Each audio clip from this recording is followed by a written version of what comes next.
रामं रामानुजं सीतां भरतं भरतानुजं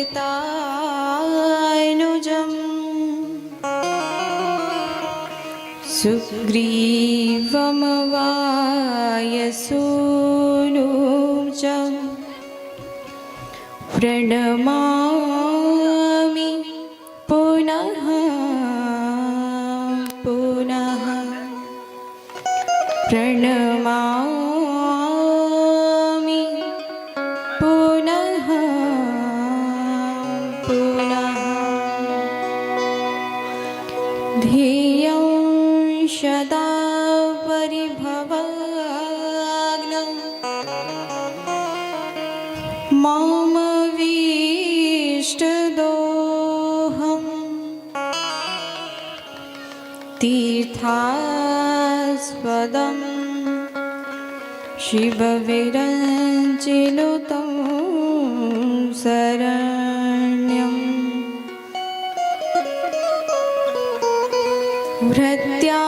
भृत्यार्तिहं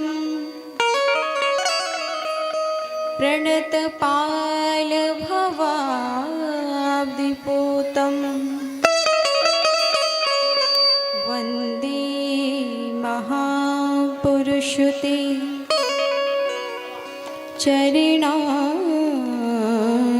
चरणारविन्दं वन्दे विदेहतनया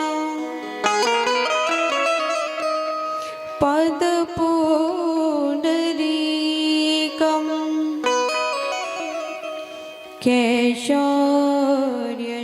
केशौर्यशौरभसमा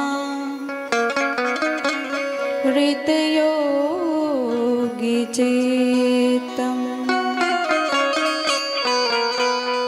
हन्तुं त्रितापमनिशं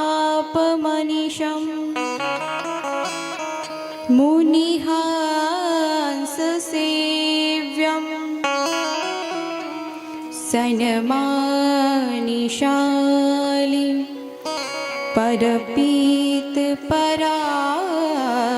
परपीतपरागपुण्यं यत्र यत्र रघुनाथकीर्तनं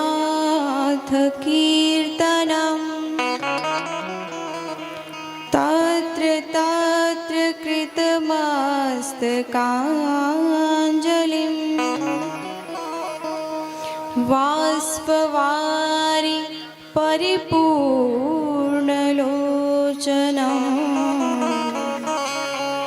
मारुतिं नमत राक्षसान्तकम्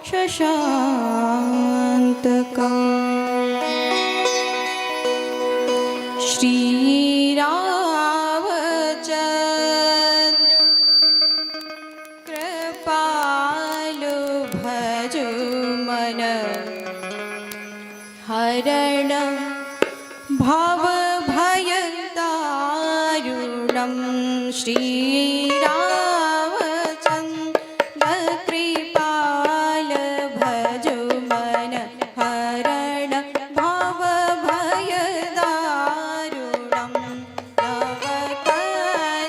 नवकञ्जलोचन कञ्जमुखकरु कञ्जपद कञ्जारुणं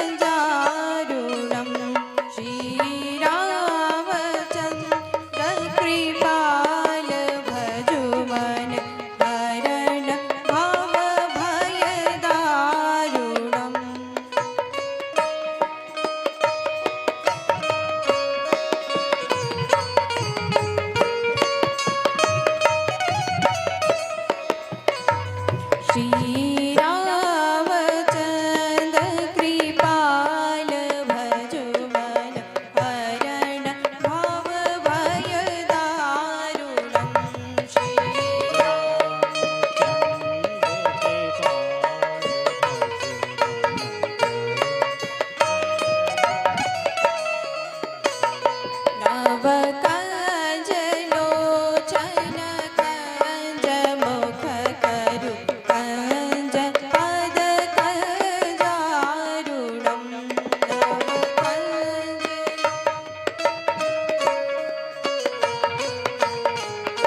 हरे राम राम राम सीता राम राम राम हरे राम राम राम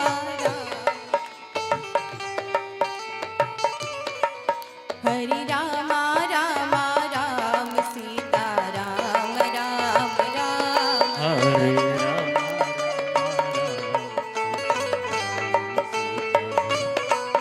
हरे राम राम राम सीता राम राम राम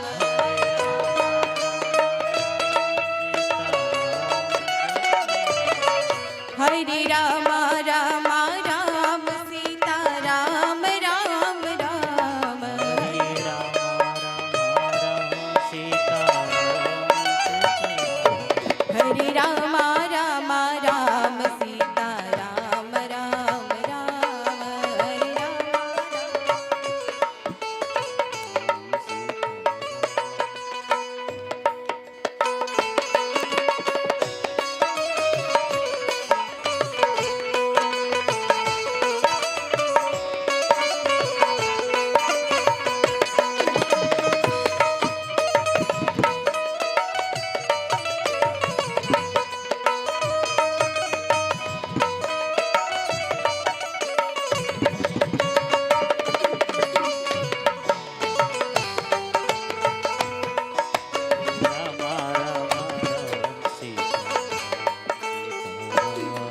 हरे राम हरे राम राम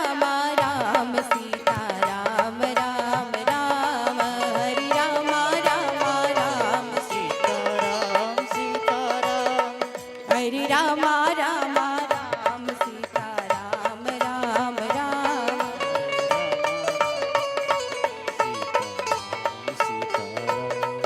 हरे राम राम राम हरे राम राम राम सीता राम राम राम हरे राम राम राम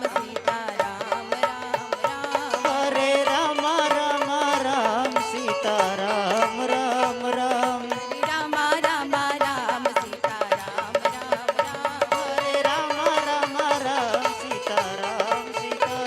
हरे राम राम राम सीता राम राम राम हरे राम राम राम सीता राम राम राम बोलिए भक्तवत्सल भगवान की श्री यज्ञ भगवान की श्री हनुमान जी महाराज की श्री अवध धाम की श्री शर की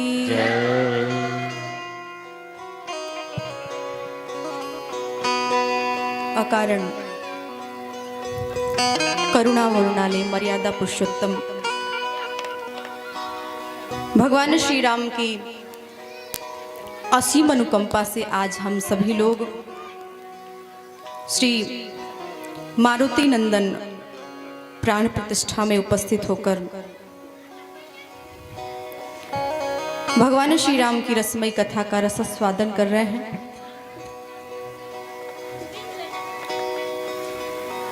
आप सभी का ये परम सौभाग्य है कि आप सभी लोग स्थान बेल्ला में गिरिडीह झारखंड में उपस्थित होकर भगवान श्री राम की कथा श्रवण कर रहे हैं। अभी आप इस मंच पर हमारे संत शिरोमणि जिन्हें आप सभी लोग जानते हैं, अधिकतर प्रवचन और कथाएं महाराज जी की चलती रहती है आपके इस क्षेत्र में। श्री वैदेही शरण जी महाराज जिनके मुखारविंद से आप सभी लोग श्री भरत जी के पावन चरित्र का श्रवण कर रहे थे। हमारे यज्ञाचार्य श्री मिथिलेश शास्त्री जी, उपाचार्य श्री शिव शंकर गिरी जी और जितने भी कमेटी के सदस्य हैं उन सभी को इस व्यासपीठ से बहुत बहुत साधुवाद, बहुत बहुत धन्यवाद। आप सभी के ऊपर भगवान की कृपा बनी रहे। पुनः यह कहना चाहूंगी कि अयोध्या धाम लाइव चैनल पे जो लोग भगवान की कथा श्रवण कर रहे हैं उन सभी को इस व्यासपीठ से बहुत बहुत धन्यवाद। आज इस यज्ञ का द्वितीय दिवस है, दूसरा दिन है। और सबसे पहले इस राम कथा को किसी ने कहा है, सबसे पहले तो किसने कहा है? किसने कहा है? ऐसा बोलिए कि आवाज मेरे तक पहुंच जाए। मेरी आवाज तो देखिए पूरे गांव में जा रही है। आप बोलोगे आपका साउंड लगा माइक है, फिर भी एक हम एक ये तो दो मिलके कर रहे हैं और आप लोग तो इतने सारे। रामचरितमानस की रचना सबसे पहले किसी ने किया है, वो है भगवान शंकर। और भगवान शंकर जी ने इस राम कथा को पार्वती जी को सुनाया। पार्वती जी ने फिर लोमस जी को सुनाया। लोमस जी के बाद फिर मार्कंडे जी के पास ये कथा आई और फिर इस कथा को कागभुसुंडी जी ने सुना। कागभुसुंडी जी के बाद ये कथा गरुड़ जी के पास आई। गरुड़ जी ने सुना। कागभुसुंडी जी ने गरुड़ को सुनाया इसी राम कथा को। और यही राम कथा इस पृथ्वी पर सबसे पहले कही हुई है तो वो है तीर्थराज प्रयाग, इलाहाबाद जिसे कहते हैं, तीर्थराज प्रयाग, जहां पर श्री भरद्वाज मुनि ने इस राम कथा को श्री याज्ञवल्क्य महाराज को सुनाया है। ये रामचरितमानस की जो कथा है ये भगवान शंकर जी से प्रारंभ हुआ है, शुरू हुआ है। और भगवान शंकर जी के माध्यम से दो नदियां प्रकट हुई हैं, एक भगवान शंकर जी के जटाओं से और एक भगवान शंकर जी के मुख से। भगवान शंकर जी के जटाओं से जो गंगा प्रवाहित हुई है उनका क्या नाम है?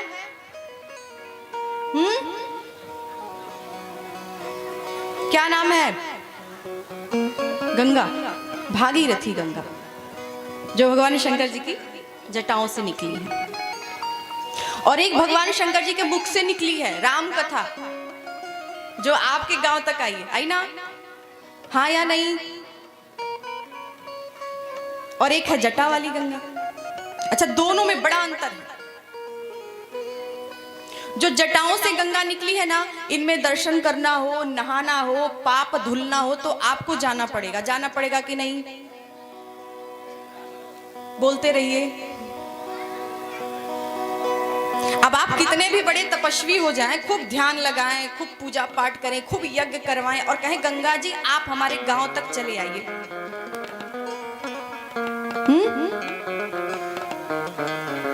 हमारे बेलना में आ जाइए, झारखंड में आ जाइए, आएंगे? होता है ना, जब बारिश होती है तो बहुत जल आता है और फिर बाढ़ हो जाता है। कहते हैं हमारे घर तो साक्षात गंगा आ गई है, उसी में नहा रहे। गंगा जी स्नान क्यों करते हैं? आप लोग गंगा स्नान करने गए हैं कि नहीं गए हैं? हाथ उठाइए।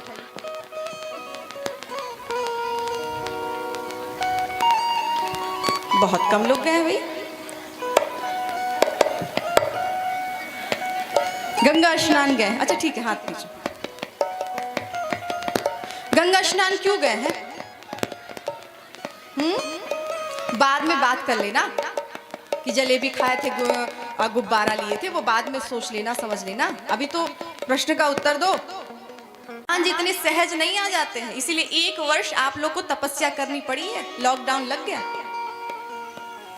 1 साल बाद आए और इस वर्ष देखिए हनुमान जी का प्राण प्रतिष्ठा हो रहा है। अब आपके इस गांव में हर समय हनुमान जी रहेंगे। यदि इतने सारे गांव वाले को बोल दिया जाए कि हरिद्वार में महाकुंभ लगा है, भाई चलो, तो कितने लोग जाओगे?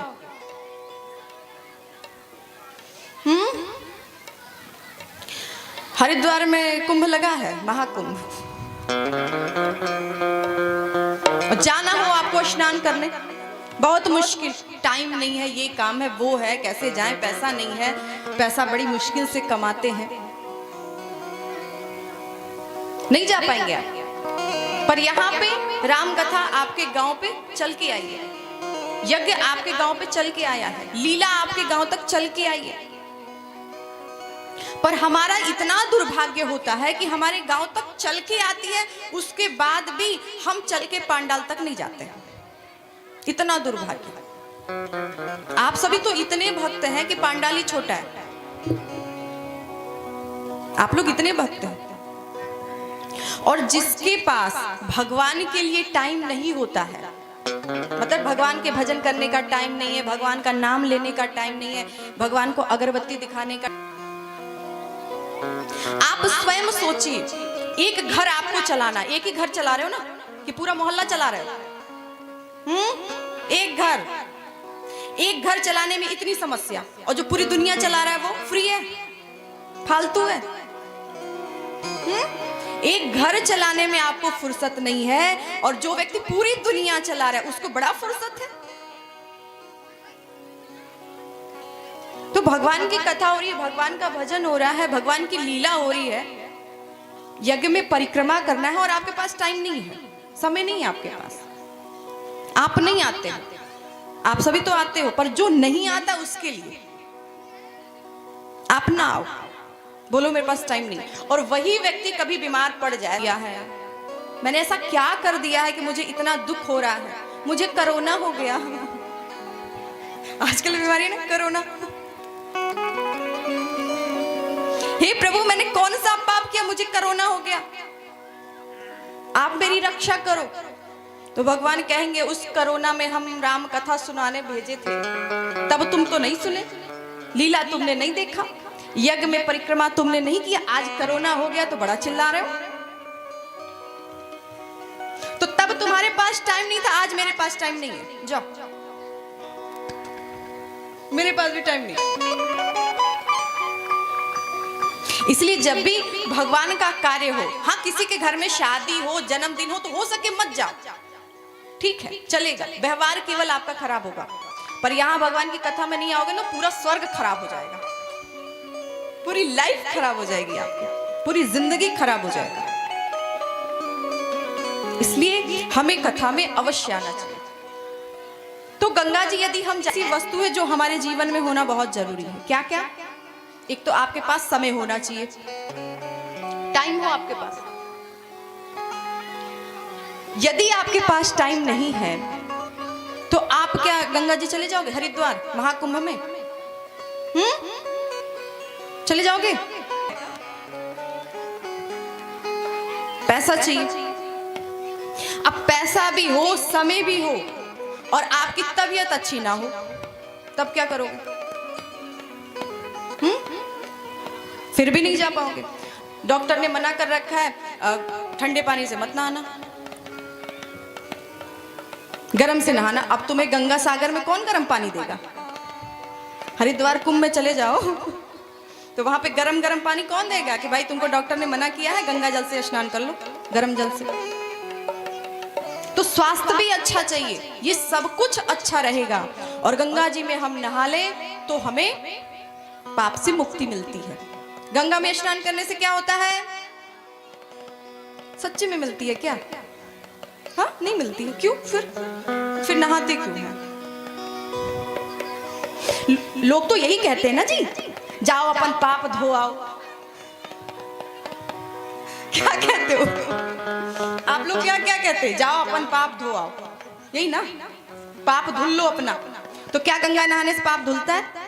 तब तो दिन भर चोरी करो, डकैती डालो, और जाके शाम को हर हर महादेव नहा लो, जय गंगे नहा लो, पाप से मुक्ति। फिर नरक किस बात के लिए? फिर गरुड़ पुराण किस बात के लिए? क्यों? आप खुद सोचिए कि क्या गंगा नहाने से हमारे पाप धुलते हैं? कहते तो आप यही हो। गंगा स्नान करने से वही पाप धुलते हैं जो पाप आपसे अनजाने में होता है, वो पाप धुलता है। और जानबूझ के किया हुआ पाप बिना गरम तेल में छने नहीं पूरा होता है, ध्यान रखना। आप गरुड़ पुराण सुनते हैं आप लोग? मैंने सुन रखा है कि आपके इस झारखंड में गरुड़ पुराण बहुत होता है कि नहीं होता है? पर इतना उल्टे तरीके से होता है कि जब इंसान मर जाता है तब होता है ना? अच्छा, जिस दिन जब हम सुने तो हमें आश्चर्यचकित हो गए कि जब इंसान जिंदा हो तब सुनाना चाहिए कि भाई उसको डर लगे कि गलत काम नहीं करना चाहिए, अच्छा करना चाहिए, नरक नहीं जाना है, स्वर्ग जाना है, भगवान के पास जाना है, मुक्ति चाहिए। आदमी जिंदा है तब सुनाओ, मरे के बाद प्रेत को सुना रहे हो, भूतों को सुना रहे हो। इसका मतलब जो इंसान मर गया, वो प्रेत हो गया, उसके मुक्ति के लिए आप सुना रहे हो। तो उसकी मुक्ति हो ना हो, आपकी तो पहली होगी, क्योंकि वो तो मर चुका, पता नहीं सुन रहा है कि नहीं सुन रहा है। आप देखने बैठे हो कि सुन रहा है वो? बोलिए, देखने बैठे हो? अरे जब जिंदा हो तबे सुना दो, मरे के बाद क्यों सुना रहे हो? और यदि मरने के बाद सुना रहे हो तो खुद सुन लो। वो मर गया, उसकी जो गति होनी थी वो हो गई, आप सुधर जाओ, अपना सुधारो। इसलिए गरुड़ पुराण होता है, अपना सुधारो। ऐसा नहीं है कि मुक्ति नहीं मिलती है, सुनना चाहिए भागवत कथा। इंसान मर जाए, भागवत कथा सुन लो। प्रेत था धुंधकारी, आपने कथा सुनी होगी, और उसकी मुक्ति हो गई। वो बात बिल्कुल अलग है, मरने के बाद कई हजार वर्ष फिर उस लायक गौकर्ण की तरह कोई हो उतार ले, वो धारण कर ले, तो हम वैसे ही मुक्त हैं। फिर हमें मुक्त कोई करे ये जरूरत नहीं। गंगा में यदि आप स्नान करने जाते हैं और आप कुछ लेकर जाएं, आप लोग ये करते होंगे जरूर कि जब गंगा कोई नहाने जाता है तो कोई बोतल ले लेता है, पानी भर के लाएंगे, लेते ना? गंगा जल लाएंगे घर में, लोटा लेके चले गए, कमंडल लेके चले गए, कोई बॉटल लेके चले गए, सब जाते गंगा जल भर भर के लाते। कोई पूजा पाठ हो, सत्यनारायण भगवान की कथा हो तो गंगा, या कोई डब्बा लेके जाओ और पानी के ऊपर खड़ा रखो, उसको झुकाओ नहीं, पानी के ऊपर खड़ा करेंगे नहीं, पानी के नीचे, तब तक उस बॉटल में, उस बोतल में पानी नहीं घुसेगा। ऐसी ही राम कथा में आने के बाद, भगवत कथा में आने के बाद, सत्संग में आने के बाद, जब तक आप झुकेंगे नहीं तब तक आपके अंदर ज्ञान भक्ति नहीं आ सकती। जब तक आपको अहंकार रहेगा, घमंड रहेगा कि हम तो इतने बड़े, हम तो इतने पढ़े लिखे, ये क्या कथा सुनाएंगे, इससे अच्छी कथा तो हम ही जानते हैं, नहीं आएगी। देखो घमंड भी जो होता है ना, कई प्रकार का होता है। किसी को पैसे की घमंड होती है, किसी को पढ़ाई की घमंड होती है, हम तो बहुत पढ़े हैं, पूरे गांव में कोई नहीं पढ़ा है। कितने को धन का घमंड होता है, कितने लोगों को घर का घमंड होता है, बहुत बड़ा घर है हमारा। कितने को तो जमीन का घमंड है, जितनी जमीन हमारी है खेती, उतनी खेती किसी की नहीं है, वो भी घमंड। तो घमंड कई प्रकार का है। ऐसे घमंड शून्य होकर जो भगवान की कथा सुनता है, उसके जीवन में ज्ञान, भक्ति, भगवान की कृपा आती है। इसलिए हर समय भगवान की संगति में रहो, किसी संत साधु की संगति में रहो। आपके मध्य में भी संत विराजमान है। आपको भी विशेष जरूरी है कि हर साल यदि कथा नहीं हो पा रही है, 2-3 वर्ष बाद ये कथा हुई है, पहली बार ये यज्ञ हुआ है, कथा हुई है, तो आप किसी अच्छे संत के संग में रहें, जो आपको कभी गलत रास्ते पे जाने ना दे। बैठ संतों में जाके, बैठ संतों में जाके, मन को हरि में लगा के, राम मिल जाएंगे, श्याम मिल जाएंगे, राम मिल जाएंगे, श्याम मिल जाएंगे, राम मिल जाएंगे, श्याम मिल जाएंगे,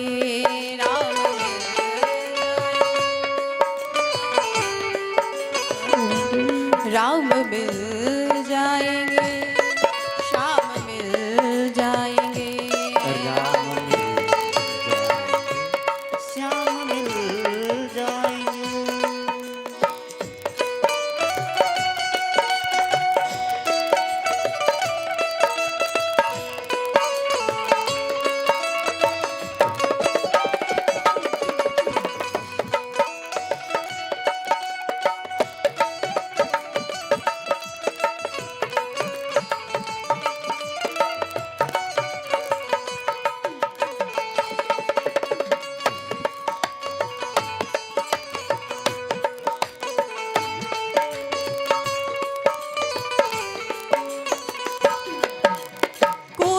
रिझाए गा गा कर, कोई रिझाए भज कर। कोई रिझाए गा गा कर, कोई रिझाए हज कर। कोई रिझाए गा गा कर, कोई रिझाए भज कर।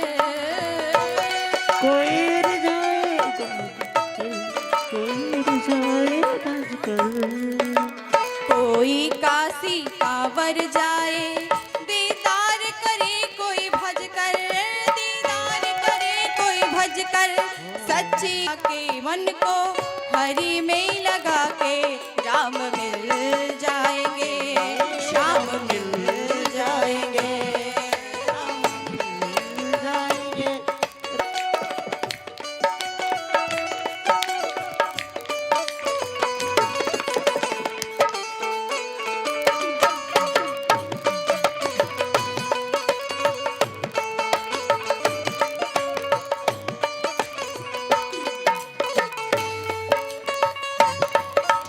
ढूंढे बंदे तेरा मन मंदिर। तेरा गोस्वामी तुलसीदास जी ने वर्णा नाम से प्रारंभ किया है रामचरितमानस को।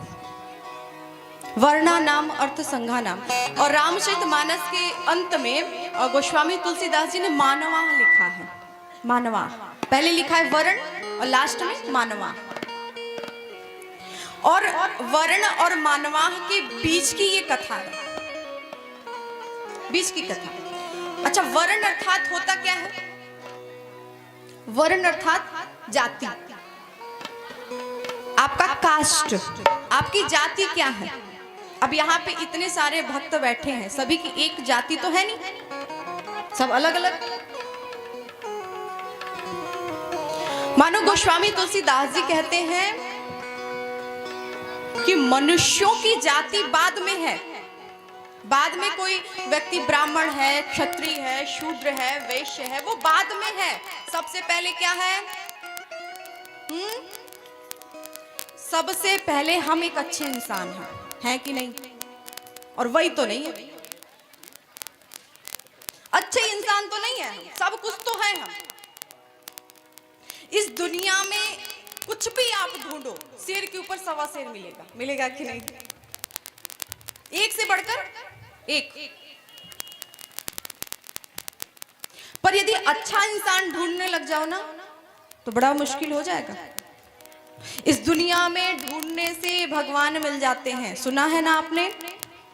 यदि आपके अंदर सच्ची भक्ति हो, सच्ची लगन हो, मीरा को भगवान मिले इसी कलयुग में, प्रहलाद को मिले, ध्रुव को मिले, आपको क्यों नहीं मिलेंगे जी? नहीं मिल रहे। इसका मतलब है कहीं ना कहीं हमारे अंदर कोई दोष है, इसलिए नहीं मिल रहे। तो ढूंढने से भगवान मिलते हैं, पर यदि बहुत ढूंढा जाए तो क्या कोई एक अच्छा इंसान मिल जाएगा? आप डॉक्टर ढूंढो तो एक से बढ़कर एक डॉक्टर मिलेगा। आप इंजीनियर ढूंढो तो एक से बढ़कर एक मिलेगा। आप कथा व्यास ढूंढो तो एक से बढ़ के एक मिलेगा। पंडित ढूंढो तो एक से बढ़ के, मतलब आप जो भी ढूंढते हैं, जो भी प्राप्त करना चाहते हैं, वो एक से बढ़ के एक मिलेगा। पर एक कोई अच्छा इंसान ढूंढने लग जाओ ना, तो बड़ा मुश्किल है, बहुत मुश्किल, नहीं मिलेगा। क्यों? क्योंकि हमारे देश में कोई मशीन ही नहीं है जो अच्छा बना दे गलत को, कि है? देखो, हमारे वैज्ञानिकों ने बहुत तरक्की किया है कि नहीं किया है? चांद तक पहुंच गए, मंगल ग्रह तक पहुंच गए, पर हमारे देश ने इतनी तरक्की नहीं किया है कि वो किसी गलत को अच्छा बना दे। कोई गलत आदमी हो उसको अच्छा आदमी बना दे। जैसे रावण हुआ, कंस हुआ, जितने भी ये राक्षस थे, ये गलत थे ना, इनका स्वभाव गलत था, आदत गलत था। ये थोड़ी ना गलत थे, ये तो अच्छे थे। इनकी आदतें गलत थी कि यज्ञ नहीं करने देते थे, जप तप नहीं करने देते थे, पूजा पाठ नहीं, आदत ही तो गलत थी कि वो गलत थे। सोचो कभी आप कि क्या ये लोग गलत थे या इनकी आदतें गलत थी? अच्छा, कोई व्यक्ति बहुत पीता हो, भगवान ना करे कोई पिए, पर फिर भी तो पी रहा हो, तो वो गलत है रहा है इसलिए गलत है। वो गलत नहीं है, वो पी लेता है तो उसके पीने की आदत छुड़ाएंगे ना, कि ना पिएगा ना गड़बड़ होगा। और कितने लोग तो कहते हैं कि पिएंगे नहीं तो जिएंगे कैसे, तो मत जी, मर जा। मुझसे एक व्यक्ति था, वो बोल दिया कि अब पिएंगे नहीं तो जिएंगे। हमने कहा मर जा। पी के क्या कर रहा है भाई तू? पी के कौन सा स्वर्ग बना रहा है? नरक ही तो कर रहा है। पत्नी को मार, बच्चों को मार, उसको मार, नरक ही कर रहा है। अच्छा नरक स्वर्ग कहाँ है आप बताओ? देखा है आपने नरक स्वर्ग? हाँ, हमने नहीं देखा। आप क्या देखोगे? हमने तो नहीं देखा नरक स्वर्ग। आपने देखा? आपने भी नहीं देखा। नरक स्वर्ग कहीं है नहीं। बात बात पे जो गुस्सा करता वही नरक है। बात बात पे झगड़ा करे, बेफिजूल में झगड़ा। और कितने लोगों की आदत होती है ना, जिस दिन त्योहार होता है उस दिन उनकी नंगाई शुरू होती है, और दिन चंगा, त्योहार का दिन नंगा। और दिन तो बड़े फिट रहेंगे, अच्छे से खाएंगे, पिएंगे, घूमेंगे। और जिस दिन होली होगी, जिस दिन दिवाली होगी, उस दिन उनका नाटक शुरू होगा। खुद तो पी पा के मस्त मना लिए और घर वाले मनाना।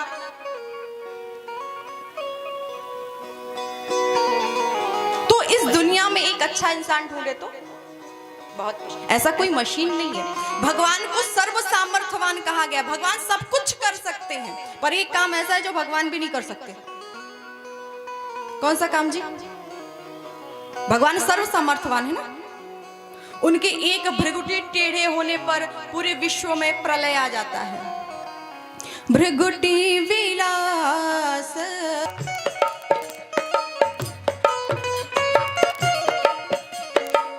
भृगुटी विलास सृष्टि लय होई।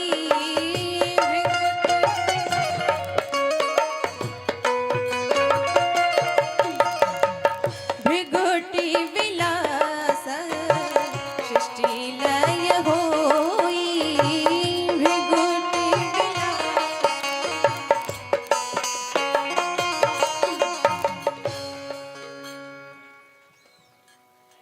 परम ब्रह्म परमात्मा थोड़ा सा भृगुटी टेढ़ा कर दें।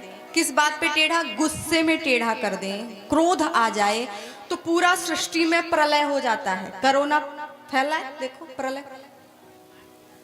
इसके पहले भूकंप, अभी कुछ लोग कह रहे नहीं वो तो वैसे ही है, सर्दी जुकाम खांसी हो जाती है फिर इंसान घुलट जाता है। इसके पहले भूकंप आया था कि नहीं? वो कौन सा कोरोना था? भगवान थोड़ी सी भृगुटी गुस्से में टेढ़ी कर ले कि तुम लोग बिल्कुल गलत कर रहे हो, कहीं भक्ति नहीं हो रहा है, कहीं भजन नहीं हो रहा है, बहुत गलत हो रहा है। भूकंप आता, पूरी पृथ्वी हिल जाती है। भगवान सर्व सामर्थ्यवान है, सब कुछ कर सकते, पूरी दुनिया हिला सकते हैं, पर किसी गलत को अच्छा बना दे। यदि भगवान सर्व सामर्थ्यवान होते किसी गलत को अच्छा बनाने में, तो एक बात ध्यान रखना, वो रावण को कभी मारते नहीं, कुंभकर्ण को कभी मारते नहीं, मेघनाथ को कभी मारते नहीं। ये जितने भी राक्षस, कोई गलत व्यक्ति हो उसको अच्छा बनाने का काम केवल राम कथा करती है, भगवान की कथा करती, संगति करती है। किसी अच्छे व्यक्ति के संग में रहो जो गलत और सही में फर्क बताए। ये नरक है, ये स्वर्ग है, मन करे नरक जाओ, मन करे स्वर्ग जाओ, नहीं जाना मत जाओ, ऐसे बताए। नहीं तो आपके दोस्त यार, मैं बुराई बिल्कुल नहीं कर रही हूं, पर ये हकीकत है, आप बुरा मत मानिएगा। आप नहीं खाते रहेंगे, वो ठोक ठोक के कहेगा थोड़ा सा खा के देखना कैसा लगता है। पैसा मत देना, फ्री में ही खा ले। एक बार फ्री में खिलाएगा, 2 बार खिलाएगा, तीसरी बार कहे तू खरीद के खा ले, तेरे बाप का है, मैं खरीद खरीद के दूं, तू खाएगा? तब तो नहीं कहेगा इसको आदत मैं नहीं लगाया। हाँ, आपकी आदत गलत कर देगा वो 2-4 दिन में, उसके बाद आप खुद ही दुकान पे जा जाके खरीद खाओगे, फिर आपको कहने की जरूरत नहीं पड़ेगी। और जो व्यक्ति गुटखा खाए हो, देखो बुरा बिल्कुल मत मानना, वो तो कहना है इसलिए कह रहे हैं, कहेंगे नहीं तो आप लोग समझेंगे कैसे? गुटखा खाते ना, गुटखा, और गुटखा में से टा निकाल दो, बोलना नहीं, बोल मत देना। हम जानते हैं आप सभी लोग पढ़े लिखे हैं, ज्ञानी पुरुष बैठे हैं, आप सभी को ज्ञान है, और उसमें से टा निकाल निकाल के सोच लो क्या खाते हो। अब जाके सभी को पता चला।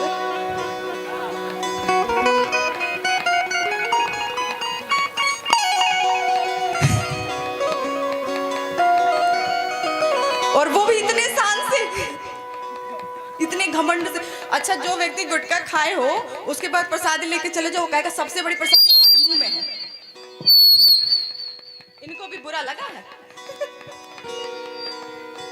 ये कह रहे हैं गुटखा की बात करोगे वही करेंगे हम, बोलने नहीं देंगे। खाए भाई,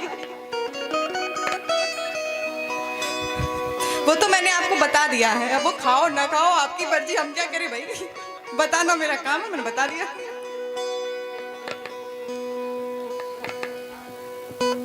अच्छा इंसान ढूंढना हो बहुत मुश्किल, और अच्छा बनाने का कोई काम करता है वो है रामचरितमानस, राम जी की कथा। राम जी ने जितना सब कुछ किया है वो आप करना शुरू करेंगे, आप सहज ही अच्छे होते चले जाएंगे।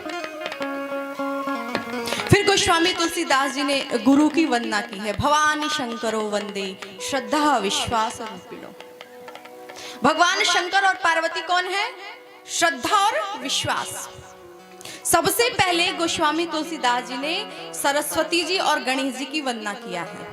वंदे वाणी विनायको, वाणी अर्थात सरस्वती, विनायक अर्थात गणेश भगवान। अच्छा, एक बात हम आपसे पूछें कि प्रथम पूज्य कौन है? गणेश जी। तो गोस्वामी तुलसीदास जी को गणेश जी की पूजा करनी चाहिए पहले, प्रथम पूज्य। पर तुलसीदास जी ने ऐसा नहीं किया, उन्होंने पहले सरस्वती जी की किया, वंदे वाणी विनायक, बाद में गणेश जी। एक व्यक्ति को सहन नहीं हुआ तो उसने पूछ दिया, महाराज आपने ऐसा क्यों किया? पहले गणेश जी को ना करके सरस्वती को, फिर बाद में गणेश जी को, ऐसा क्यों? तब गोस्वामी तुलसीदास ने कहा कि यदि सरस्वती जी कृपा करें, यदि सरस्वती जी आपके ऊपर खुश हो जाए, प्रसन्न हो जाए, तो क्या देती है? विद्या देती है। और गणेश भगवान खुश हो जाए तो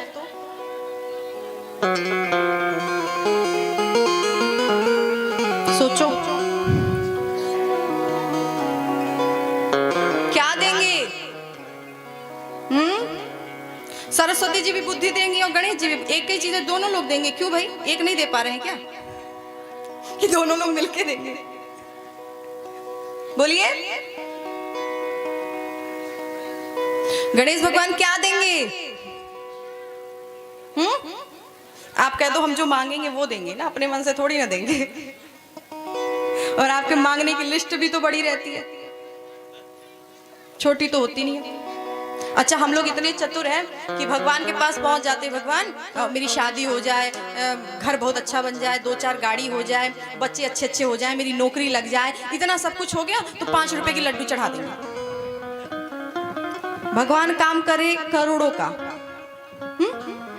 आप चढ़ाओगे 5 रुपया, तो जो इंसान करोड़ रुपया आपको दे सकता है 5 रुपए का लड्डू नहीं खा सकता? विचार करो, नहीं खा सकता? करोड़ देने से अच्छा है 5 रुपए का लड्डू खरीद के खा लो दुकान से। पर हम इतने चतुर हैं, भक्त इतना चतुर है, बोलता है देखो प्रभु आपको लड्डू खाना हो तो मेरा इतना काम कर लो, और कर दोगे तो चढ़ाऊंगा, नहीं किए तो नहीं चढ़ाऊंगा, गाली देकर आऊंगा। और भगवान काम नहीं किए तो भगवान के सामने खड़े हो गए, अरे हनुमान जी महाराज हमारी शादी, अरे हनुमान जी खुद की शादी नहीं करवा पाए, तेरी क्या कराएंगे? अब हनुमान जी का मंदिर है, हनुमान जी के सामने तुम खड़े होकर कहो हे हनुमान जी हमारी शादी हो जाए, तो हनुमान जी कहेंगे बेटा मेरी नहीं हुई है, मैं तेरी कहां से करा दूं? यदि लड़की ढूंढने में इतना तेज होता तो मैं खुद के लिए ढूंढ लेता, तेरे लिए क्यों ढूंढूं? पहले अपना सोचूंगा तब तेरा सोचूंगा ना। तो हनुमान जी के पास जाके ऐसी चीजें नहीं मांगी। हनुमान जी क्या, किसी भी भगवान के पास आप स्वार्थ न रखें वो बेहतर है, बहुत अच्छा है। हमें भगवान क्यों नहीं मिलते हैं? क्योंकि हम भगवान को नहीं मांगते, भगवान से मांगते हैं, इसलिए तो भगवान नहीं मिलते। भगवान से हमें सब कुछ चाहिए, भगवान नहीं चाहिए। हम कभी बोले भगवान आप हमें मिल जाओ, नहीं। भगवान हमें ये दे दो, ये दे दो, ऐसा दे दो, वैसा दे दो बस। इसीलिए तो भगवान नहीं मिलते। तो यदि सरस्वती जी की कृपा हो तो क्या होता है? सरस्वती जी की कृपा से इंसान बोलता है। जो हम बोल रहे हैं ना, जो आप लोग बोल रहे हैं, ये सरस्वती जी की कृपा है। यदि सरस्वती जी कृपा ना करें तो क्या होता है? इंसान गूंगा हो जाता है। कोई हो तो इंसान क्या होगा? गूंगा। गूंगा हो या नहीं, इससे बहरा जरूर हो जाएगा।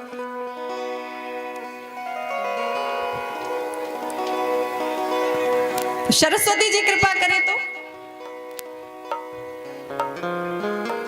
व्यक्ति बोलता है।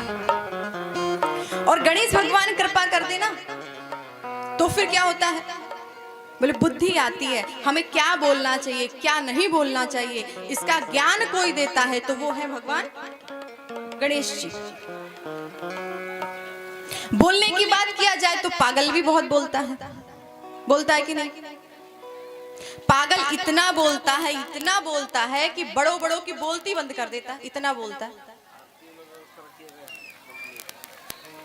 जो पागल होता है ना, उसके ऊपर सरस्वती जी की कृपा होती है, गणेश जी की नहीं होती है।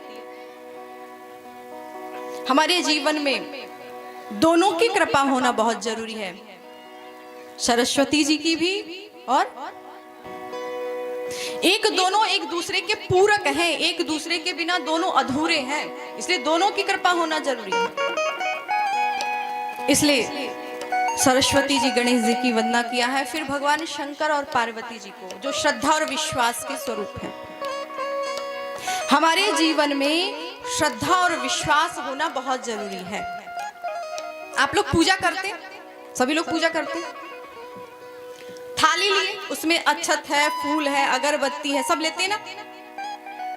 यहाँ पे बहुत सारी माताएं बैठी होंगी जो हवन कुंड में आती होंगी, यज्ञशाला में जजमान बनी होंगी। हवन आज अग्नि मंथन हुआ, अग्निदेव प्रकट हुए,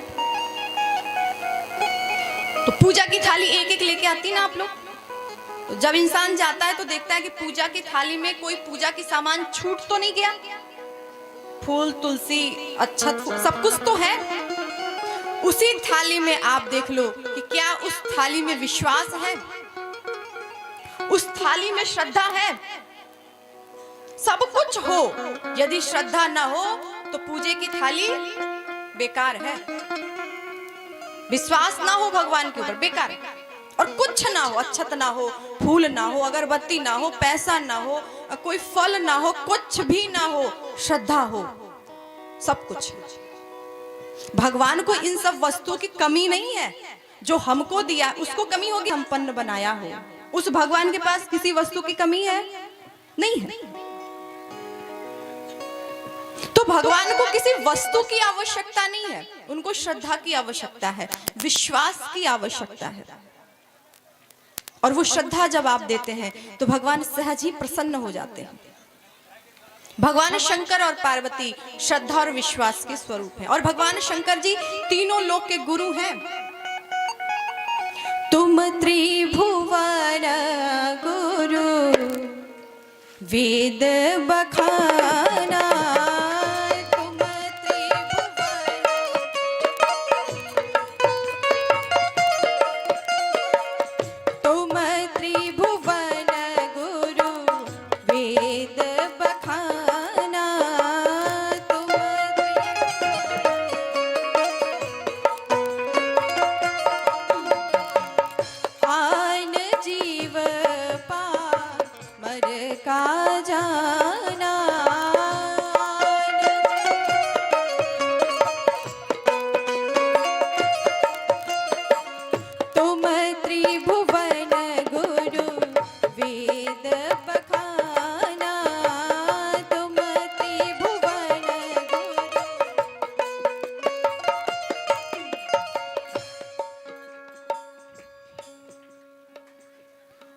भगवान शंकर जी तीनों लोक के गुरु हैं और ऐसे गुरु स्वरूप भगवान शंकर जी को गोस्वामी जी ने प्रणाम किया है।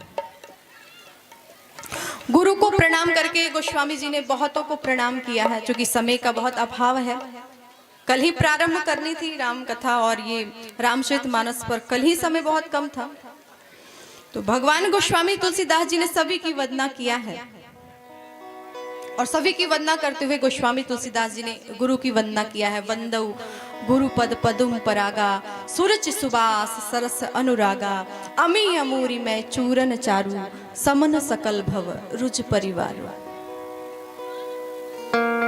गुरु हमें सहज बनाते हैं, निर्मल बनाते हैं।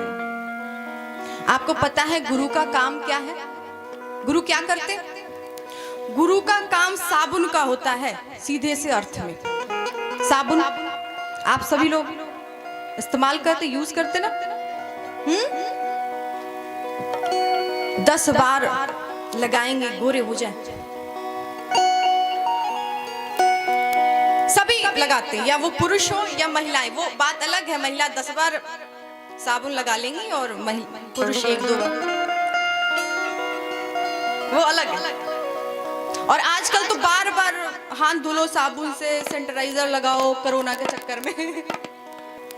हाँ, साबुन क्या करता है? किसी कपड़े में आप साबुन लगाएं, माताएं धुलती ना कपड़े में साबुन लगा के, अब वो हाथ से धुले या वॉशिंग मशीन में, शर्फ तो चाहिए ना, साबुन तो चाहिए। चुप मत रहिए।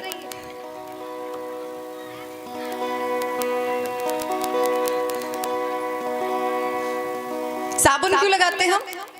कि कपड़े में जितनी गंदगी हो या शरीर में जितनी गंदगी हो वो साफ हो जाए। गंदगी साफ करने के लिए साबुन लगाते हैं।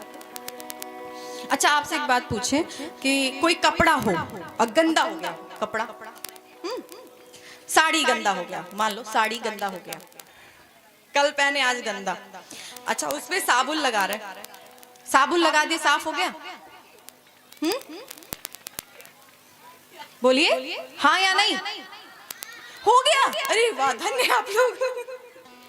अभी तक तो हमें ये लगा था कि साबुन लगाने के बाद भी साफ नहीं होता।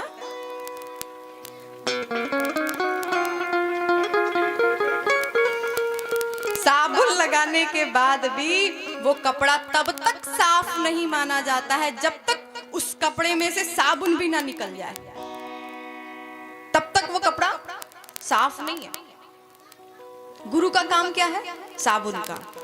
गुरु साबुन का काम करता है, हमें स्वच्छ करता है। हम गंदे हैं, छल कपट छिद्र सब भरा हुआ है हमारे अंदर, काम क्रोध मद लोभ सब, इसको दूर कौन करता है?